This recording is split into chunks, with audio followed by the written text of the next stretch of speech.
Le cerveau humain renferme à lui seul environ 1 milliard de cellules nerveuses appelées neurones.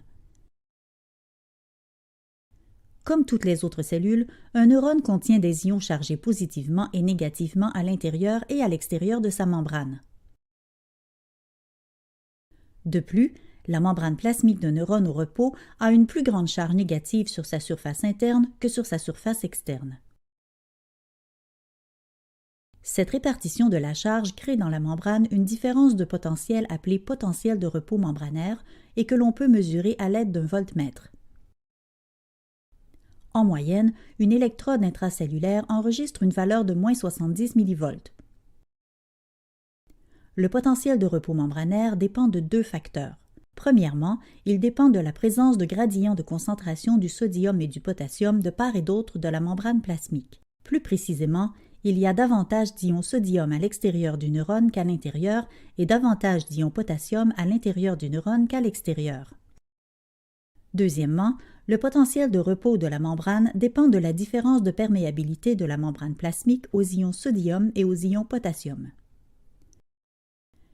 Les canaux à fonction passive situés dans la membrane plasmique permettent aux ions sodium et potassium de diffuser selon leur gradient de concentration.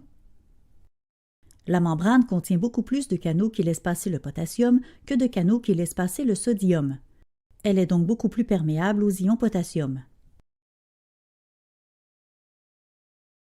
À mesure que les ions potassium à charge positive quittent le neurone, la surface interne de la membrane acquiert une charge négative par rapport à la surface externe.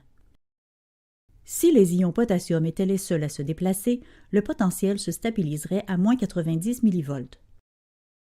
Cependant, des ions sodium chargés positivement pénètrent dans le neurone, ce qui neutralise légèrement la charge négative et fait monter le voltmètre à moins 70 mV. Les pompes à sodium et à potassium équilibrent les fuites en transportant activement les ions potassium à l'intérieur du neurone et les ions sodium hors du neurone.